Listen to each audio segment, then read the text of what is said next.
Hi, I'm Dr. Melissa Longo. Welcome to Everyday Rockstar Moms, where every episode I'll interview moms just like you who are rocking it in their homes, raising their children, managing their households, building their careers, working on their relationships, dealing with challenges, finding success, trying to find balance, and themselves along the way. Every episode, you'll hear from women just like you of all ages and stages of motherhood, sharing their stories, life experiences, and leaving you with practical tips, ideas, and inspiration to help you rock your life. Hey, Melissa, welcome to the show. Hi. I'm glad that you're here today. I've already been learning so much about life and parenting and having a few laughs during our pre-chat here. So I've known you through the community as a Pilates instructor, been to your classes, which I've really... Well, I don't know if I've appreciated them the day after, but I've appreciated them and what they've done for me overall. Fantastic. That's the goal. Yeah, but why don't you tell everyone a little bit about, where you're at right now with your family life, who you are, so they've got to get a feel for who you are. I'm married fitness instructor. I have 2 kids, 2 little boys. One's 4, one's 8. I've been teaching Pilates for almost 20 years now. I also teach yoga and ballet barre, general fitness. And we moved up here to Collingwood as a family just after my second child was born, when he was about a year old. Just a little bit of a lifestyle change, and we moved from Toronto, and we had trouble getting daycare. So that was our major mitigating reason to make a change, and haven't looked back. It's been great. From the city to the country. That's right. I thought that was a really interesting reason that you described moving up here, that you were on lists before your children were born. Yep. To secure some childcare. Yep. And didn't find any. Yep. And just picked up We're your life. still on those lists. Still on those lists. We're still on those lists.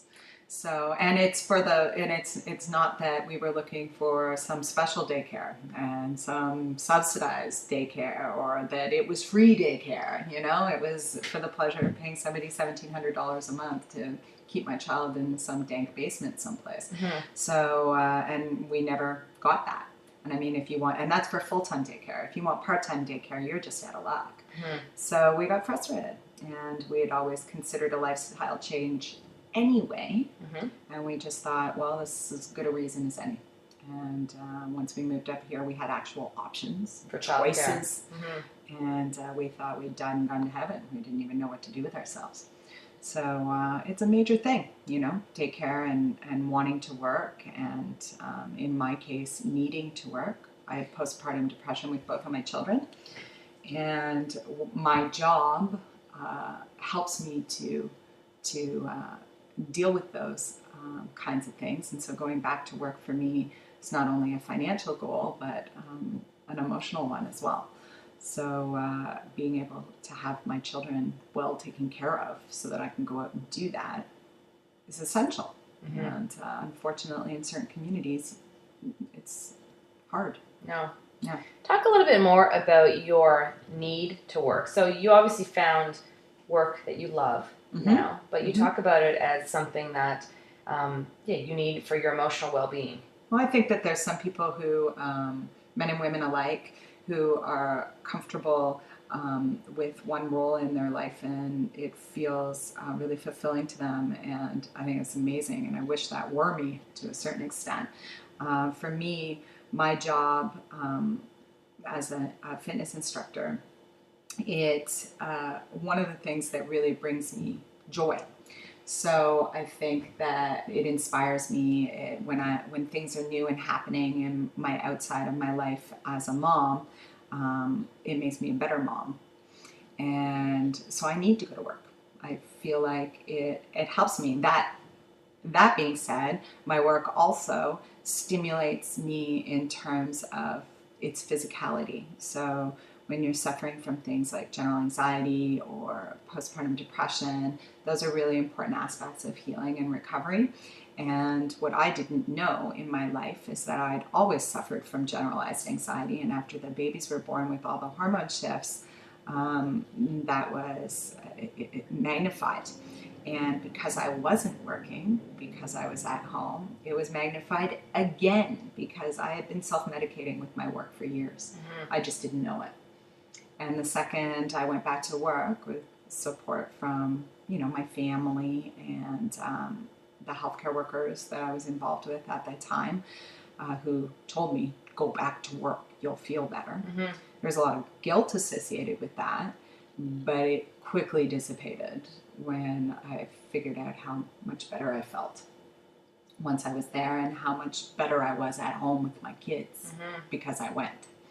So I think for some people that's a big thing, and it's a shame we can't support those decisions more as a society, as a Canadian society. Did you feel, so many families at times deal with challenges or even criticism for some of their choices they make as a family. Did you feel at any time, with that particular incident or other times? Oh my God, yeah. That you were being... the judgment, my God, yeah. Even from my family. My mother's an obstetric nurse, or was an obstetric nurse, and she firmly does not believe in postpartum depression. She doesn't think it's a thing. She thinks you just work your way through it and everything will be fine, and, keep it in. And I think that's a generational thing. I think it's a her thing. But you get a lot of that. And on the opposite scale, on the opposite side of the table, you also get, when you start talking about it, oh yeah, that happened to me too. Very quietly, and it's like people coming out of the woodwork, and you think, well, what, haven't we been talking about this before? Like, why didn't I know that was happening to you? I could have helped you. I could have listened, and now we can talk about it together. And why didn't we do that before?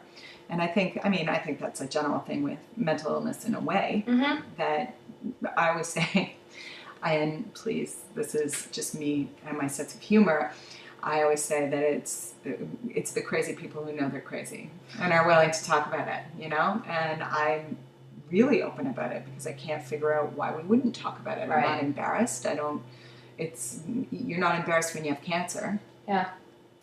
So why would you be embarrassed when the chemicals in your brain aren't working the way that they should? It's not your fault. You didn't do anything wrong. So let's talk about it so that we can have generally more acceptance around it. And the talking in and of itself helps. Absolutely. It connects people. Absolutely. Right? It helps them realize that they're not the only ones. And even knowing that you're not alone in a situation can make a tremendous difference in how you cope with it. It can open the door to everything else. Yeah.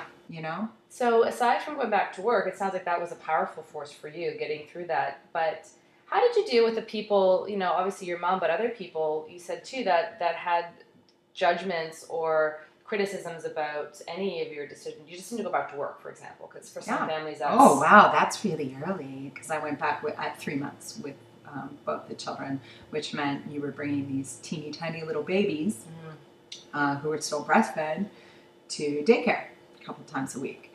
And there's a lot of raised eyebrows, or I don't think that there's any one good answer. I have a particular personality type where I have decided a long time ago not to really pay attention to the negativity, and I literally ignore it because I feel like it's not their business. Well, the reason why I always ask this question of so many moms is because we've all dealt with it in some incidents because of some decision we made. Quitting your job. Yeah. Quitting your job. That's always like, if something's going to trigger judgment on my part, I think, oh my God, you want to stay home all the time? And I think, really? Me, it's less judgment, more just general amazement. I can't imagine not having the outlet. But that being said, it still tweaks something in me, because I think that anything that anybody else is doing that's different from the way that you lead your life tweaks something. And the big question, I think, especially as parents and especially as mothers, is when something tweaks, your second thing should be thinking, am I judging this person? Or am I just thinking, is it judgment or is it interest?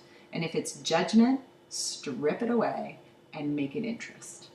There's a fine line between those two things. And I think interest is key. That's great. Talk to that person about it. Find out about their life. Find out about why they made those decisions. You'll probably make a really awesome friend. Judgment is something different. And just because it isn't the choice that you made doesn't mean that it's bad or good. It's just different, you know? And that's like a metaphor for life, you know? Well, I always say, you know, if we were all the same, life would be boring. Oh, it'd be awful. So, yeah, you've got a really strong sense of self. Mm-hmm. And, you know, you alluded to earlier that part of your decision a long time ago was to, you know, opt to do what you wanted to do and not let things bother you as much. So when you deal with criticism or what you perceive as judgment from other people, what gets you through those moments? I'd say a couple of things. The first one's going to sound pretty trite, but it's true. Support of my family. You know, I have a really supportive husband who has always, and we do this for each other. We both made career changes over the period of our relationship and, you know, had to go through these issues with my mental well-being around pregnancy and our children in general and how to parent them. And our if we have I don't know, a family motto is that we're a team. It's Team Us. And to support each other when we're feeling like we need to make a change or follow a different path, and to openly listen and to hash it out and to never judge and to always think, okay, so if that's what you want to do, how are we going to make this happen? So that's really important. And the other way I deal with it is through my work. My work is, especially as a yoga instructor specifically, yoga is a philosophy in life. And I find that I work out a lot of my own personal issues. If you're coming to my class, you'll generally know what I'm going through because I study my work and I see how my work can help me move through things like non-judgment, compassion, being able to look inside of oneself and strip away that judgment and become more interested in why things are happening instead of judging that they happened. And it really helps. It helps. It gives you perspective. So, and that's generally, I hope, what a yoga class for you will do. Besides the asana work and the physical benefits that you can acquire through the practice itself, but it gives you a different perspective. So when you leave the room, you're thinking of everything just slightly to the left or slightly to the right or slightly up or slightly down, and it helps you make different choices, you know, that you may not have made previously, or see things in a slightly different light. So my work helps me deal with all that stuff because I can think, oh, look at that person, maybe they're sad about something that's going on in their life and that's why they're doing this in terms of our relationship. That sucks for them, you know, and then that helps me move on. Well, I like that you mentioned earlier the need for physicality with any kind of anxiety, depression. I mean, more and more research comes out consistently that shows that when you move your body, you know, in any kind of a walk, you know, a run, a walk, a movement, a yoga class, stretching, I mean, you're sending so many different brain signals to the rest of your body that make you feel better. So that's right. The physical, do you want to expand on that? Sure. A little bit? I think that I teach a class specifically for new parents and their children. I don't like to call it mommy and me or mommy and baby because it's not just for babies and it's not just for mummies. I encourage people to bring their kids, you know, whatever age they are. They're home from school one day, you want to bring your kid, they sit in the corner and watch you move. That's a whole other benefit, you know. Kids like to model. But I think breaking your routine even, you know, accepting your life. I find a lot of mommy and me classes, they come in and you're supposed to create this falsified environment of, you know, this quiet, lovely yoga class with your quiet, lovely baby. And that's just then one of them screaming. Yeah. And then you feel bad if your baby's screaming and you're, oh my God, my baby's ruining the whole thing for everybody else. And, you know, and that's not what your life is anymore. You know, you got to be able to roll with the punches and you got to be able to... it's motherhood. Yeah, that's the thing, right? And it ain't going to look like you think it's going to look. So to come together, to physically use our bodies, to bring our kids, to let them do what they're going to do and accept that that kid's doing that over there and that kid's doing that over there. And instead of creating a falsified environment or try to create or live the life that we led before we had the kid, you know, to accept that this is your new life and creating space for yourself doesn't necessarily mean being by yourself. you know? And I think that learning to move your body and in the presence of your new human, you know, regardless of what your new human's doing. Even if they're crawling all over you. Yeah, that's right. Even if you're holding them, even if they're, you know, I'm hungry, I want a snack. It's not to learn to block them out, to learn to work with the situation and to just be that, you know, and to learn how to connect to your body even in that environment. Because you're right, that connection to your body is something we lose because we think one of my least favorite things that people say is you need to carve out time for yourself. And I think of like a knife when somebody says that, and like somehow slicing out like a piece of my life and setting it aside, and it's something different than everything else. And I think that that's just, it's not possible. And then people go through that and they try to do it an hour on Friday. I'm going to go to the yoga studio, and things come up because that's life, man. So you got to learn, I think, instead of carving out time for yourself, on how to live for yourself within the situation that you are in, and accept that it doesn't look like it did before. You know what I mean? And so when you think about finding time to work out, oh my God, you know, everybody, I don't have time to go to the gym. My gym doesn't have daycare. You know, my baby's too young. There are spaces and places that you can find for yourself, and they can be outside of your home or they can be inside your own life, that as long as you're willing to accept that it ain't going to look like what it did before, there's a myriad of things that you can do to connect with yourself while your children are in your life. You know? So it's what I'm hearing you say, which is really refreshing, is just finding the joy and the purpose and the calm in everyday.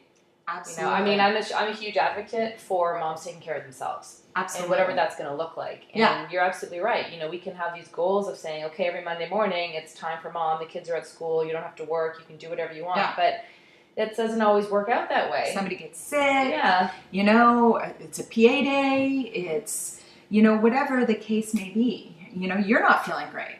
Whatever. Yeah, or you have that time carved out, but then the rest of your week is crap. Yeah. Because you're still longing for those hours when you didn't have anyone needing you or having any demands on you emotionally, mentally, or physically. Absolutely. So I think it's how do we help moms rock their day-to-day life a little bit with a little more joy and less stress. Absolutely. And to learn how sometimes having your kids with you, because I think then we get stuck in a little bit of a rut of I can't know me unless they're not there.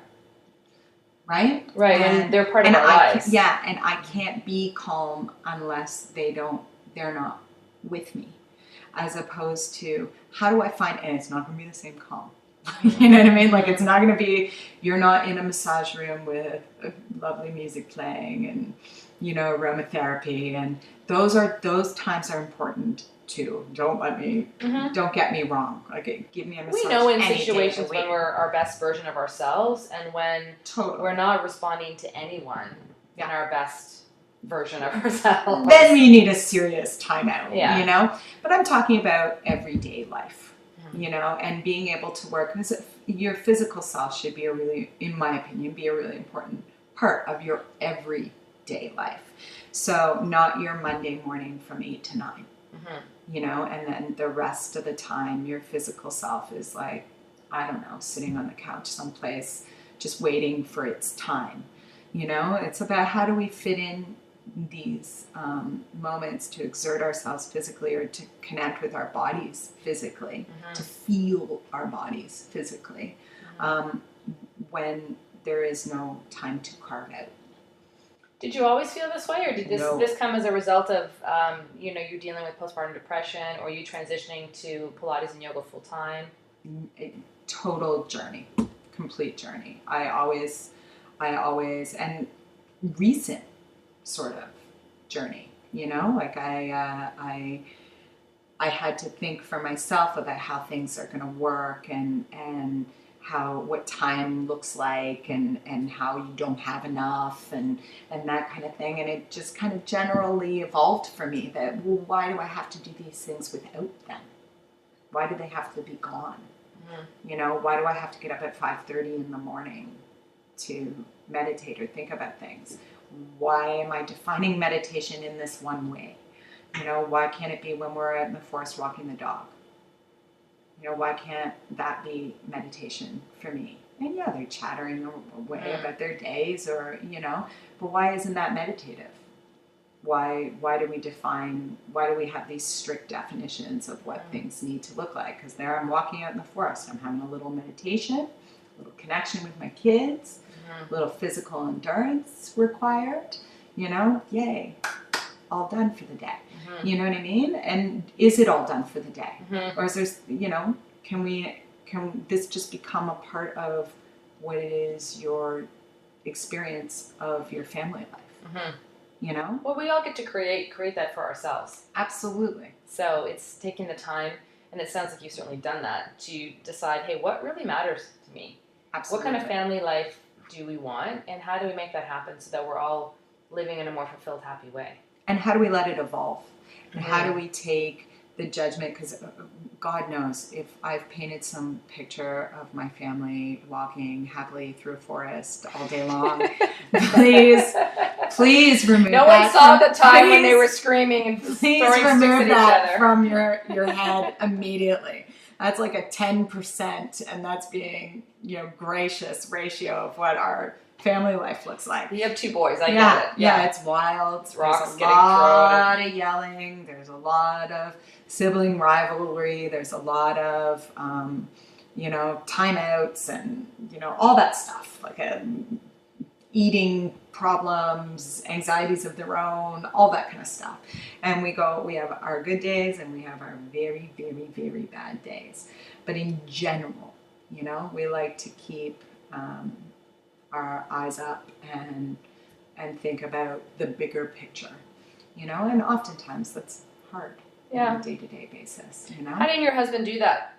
You know, you've got 2 young children. How do you keep Team Us at the forefront? Do you have special time to connect, or do you just try to, like you're talking about with everything else in your life, try to build in that relationship time in small ways every day? What's your strategy there? Our relationship definitely, I would say, if anything needs to be worked on in my life, it would be more about my husband and I being able to create intimacy in our life and having time for that, because we prioritize very much our work and our kids. And most of the time, by the time we do get, when we sort of connect is after the boys go to bed, we sit for a few minutes. We talk about what tomorrow's going to look like, how we're going to deal with the things that we're going to deal with, what today looked like, what went good, what went bad, how we could have dealt with it differently, and maybe we get a little bit more long-termy kind of stuff out depending on how much time we have that night. But literally, it's a short conversation because I'm exhausted. Like, I'm usually done. I'm an early to bed person, so I'm tired. And one of the negatives of what I do for a living is that I talk all day to people. And by the end of my day, I don't want to talk to anybody anymore. I'm all done. I turn into, you know, like a misanthrope. I just want to. You need to refuel. Yes. And I need quiet in my brain. And my husband works a lot at night, so it's when he gets a lot of his work done. So we both have other things going on. So creating more time for that and more space for that, the time that we do have, we use to hash out stuff like that. And in the future, we should develop a little bit more of using that time not so rationally, you know, not so rationally, so that we can create a little bit more of an intimacy. Because I do find that, especially with young children, and again, I'm not far enough along down the path, but I'm finding with young children, it's the intimacy that gets lost in the shuffle. You know, we connect in other ways, but that just feels like such a low priority. Well, I think for a lot of mums, you feel not only are you emotionally giving out all day long, your children, you know, they need you to answer questions about everything. You know, what am I going to eat? What am I going to do? Like everything, you're constantly, that one, I find at least in my house, I'm the pivot for everyone. Yeah. Everyone's coming at me for something at some point. Yeah. And which is okay. Sometimes it's overwhelming, but most of the time that's just the way it is. So emotionally, I'm giving out a lot all day. Oh, yeah. And then physically, especially when your kids are young, if they're really snuggly and cuddly, I mean, you're getting that physical intimacy with your children. You're getting those hugs, right? That connection. Maybe not, obviously not the same way you would with your partner, but I think as women, we get some of those needs met in a different way. And then by the time our partners come along, you're like, oh, I'm touched out. Yeah. Like, I've had kids crawling on me. Turn away. All day today, especially the moms that have young ones that they're still nursing and that they're not getting as much sleep. I mean, it's a And the hormone changes too. That being said, some of the medications that you're prescribed to help you deal with postpartum issues can cut down on things like your sex drive, and even the anxiety and the depression as experiences themselves can cut down on your ability to connect in those ways, in intimate ways. And that's just something that you and your partner have to literally talk about. And say, like, when I say, like, I don't want to be touched, or I'm not feeling you right now, it's probably not me talking. It's we've got a couple of layers. Like, yes, we've got all the general stuff. Like, I'm exhausted. I just cuddled with one of our kids in bed for 45 minutes, and I still haven't done the other one yet. You know what I mean? And there's an element of that, and then there's a chemical element involved in that can't be set aside, and you'll have to set it aside. You have to, and say it's okay, because it's more important right now that I'm on an even keel than it is that we're intimate, and you have to come to an agreement, I think, that we can figure that out later. This is a long-term situation, and it's not based on my moment-to-moment needs and desires. It's about you're looking at the big picture. Yeah, you got to look at the big picture, and I think that's the same for parenting as it is for your relationship with your partner. If you're constantly looking at the minutia and losing the general big picture, you can get lost. All of a sudden you're on another path over here, and where'd you go? And you get tied up in the anger and the judgment that comes with, being rebuffed or whatever it is. And there it is. Yeah. Who have been some of the biggest influences on you as a mother? It's interesting. Like, obviously you think of your own parents and your own mother, and generally I think for a lot of people it's, well, I'm not gonna do what was done there. So there's those influences. My parents are great people, but they, were different parents and younger parents than me, and were part of a different generation. My grandparents were huge influences on me, but the funny thing is when you talk to my mother, she's like, well, they didn't grandparent the same way they parented. So I'm glad you had a lovely experience with her. But it seems to be consistent. Oh yeah, and I look even at my mother, and she doesn't grandparent the same way she parents. It's vaguely similar though. Like, you can see the old mom come on out every now and again, but it's a different relationship. But I would say my family has influenced how I parent and how I don't parent, and again, like, I keep coming back to it, but my work influences how I parent so much. So I hope it does. Well, it's a whole life philosophy, like you said, with yoga. I wish it would influence me more. Right. I wish it would come up more in those really hard to deal with moments. But you weren't always doing yoga and Pilates full time. Oh God, no. I had an entirely different career as a casting director, mostly in musical theater for years, in my younger years. And I always taught Pilates in my spare time, called it my after-school job. And I found my life as a casting director very stressful and not altogether fulfilling. Interesting, fun. You did some fun things, met some fun people, and it was always kept you on your toes, but not necessarily give you any comfort or any form of joy or happiness. And I think I'd be so tired and think, oh God, I don't want to go and teach this class. But by the time the class was over, I always felt better. And it took me years. That's how cloudy or maybe young I was to realize, oh, this doesn't make me feel good. This makes me feel good. So why don't I just do what makes me feel good for a living as opposed to what doesn't make me feel good? But still really scary for a lot of people Terrifying. who might be feeling the exact same way. They might have other passions and joys and hobbies that they would love to make a career, but they're held back.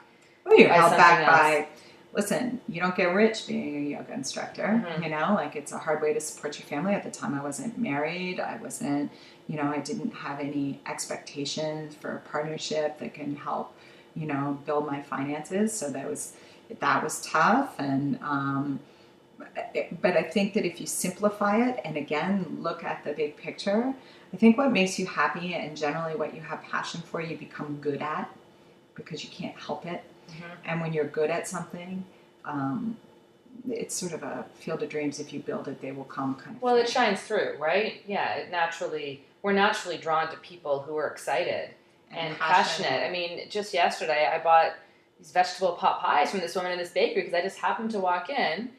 And she was actually, you know what, she was next to, there's this amazing place in Toronto that does, you know, gluten-free, vegan. Their food is really, really good and my kids like it. So I stopped there to get cinnamon buns. And right next door is a regular bakery. And this woman, you know, I just happened to, she was so full of life and so excited about, you know, I said, you guys have been here, well, yeah, 50 years. We're the longest, you know, the oldest bakery in the Junction here. And so because she was so lovely and so excited about the stuff she had to offer, honestly, I wanted to give her more money and buy more items from her. So that's, you know, where I can definitely appreciate your connection to when people are excited about what they're offering to the world, it changes the whole relationship with it, people that are going to consume that. Yeah, and I think it's about self-confidence to a certain degree too. Like, you know, you gotta know that it's self-confidence in that you gotta know that what you're feeling is real. Do you know what I mean? So you got to know that, and you can take any of the topics that we just talked about. Like if you're not feeling right after you've had your baby, you got to know that that feeling is real, you know, and you're not just going to maybe get over it or it's just not the new you, you know what I mean? Mm-hmm. And this is just the way that it is now. You got to know that the feeling is real. And if you want to change your job, you got to know that that feeling is real. You gotta like look at it and say like, ooh, I think I'd rather do that, you know, and know that that feeling's real. And when it's real, then and it doesn't have to be so cut and dried too. You can make transitions. Mm-hmm. You know, I transitioned Let into things my, evolve. yeah, I transitioned into my new work. And, you know, right now my kids have now all gone to school. So I'm sort of at another crossroads. Like, what am I going to do next? How am I going to build my own personal business? You know, what direction do I want it to go?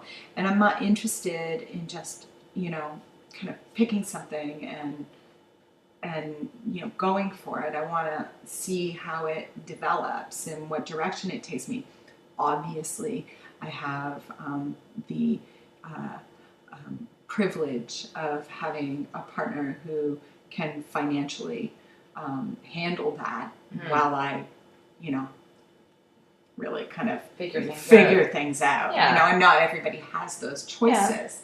Yeah. But you can, even while you are, you know, putting your time in order to make ends meet, Mm-hmm. you know, you can still make other choices. Yeah. You know, during that period of time. Yeah, and keep thinking about those things and how you might transition, and keep talking to your partner or your friends or you know, the people in your life about how that might be possible. Brainstorm, right? Brainstorm about how you want your life to look, and we don't do that a lot.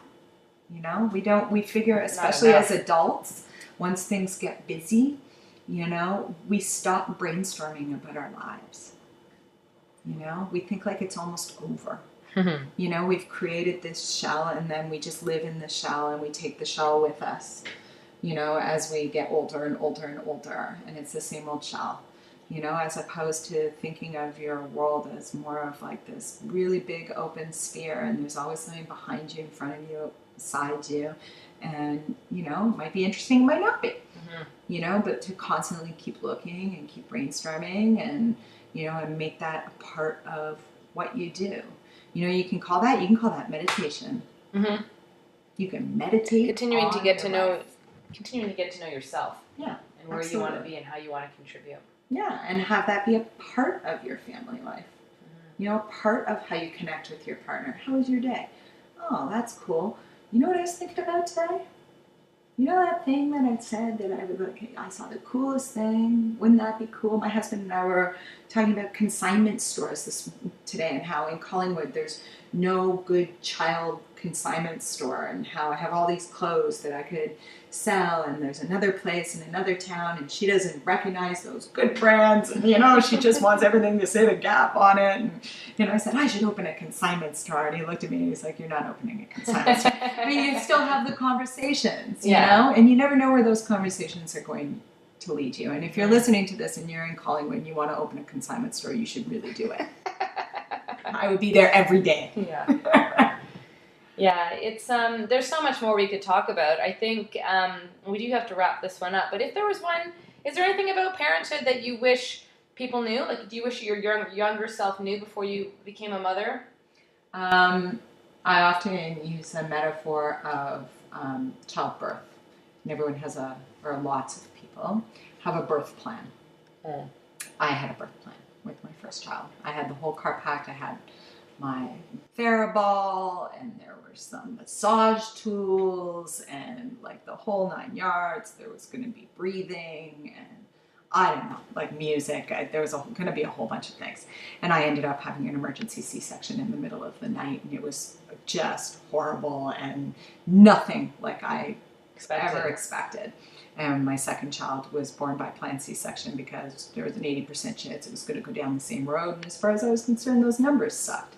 So I chose to have another section, which was nothing like, you know, I thought it was going to be like. And I think that generally, don't have a plan. That's what I would say to myself. That the second you start to plan it is the second that you are going to set yourself up to be disappointed. Right. And disappointment, I think, in parenthood has got to be one of the saddest things. You know, to feel disappointed about yourself, to feel disappointed in your partner, to feel disappointed in your children, you know, that's so sad. Like, it's even sad to say, you know? So to not have a plan and to wake up every morning, and that's not to say, like, I don't plan that my children are going to go to school, you know, and I don't think about I'm talking about big picture. Yeah. You know, like I plan their lunches like nobody's business. Like I am a lunch planner, you know? So the small minutiae aside, you know, organization is something totally different.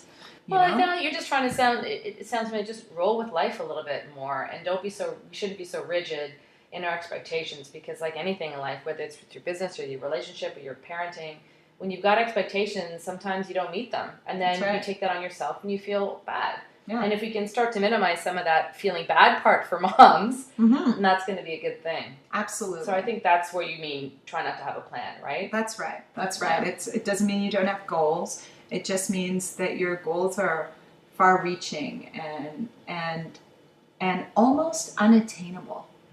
You know, instead of saying I'm going to lose 5 pounds, I'm going to be generally healthy.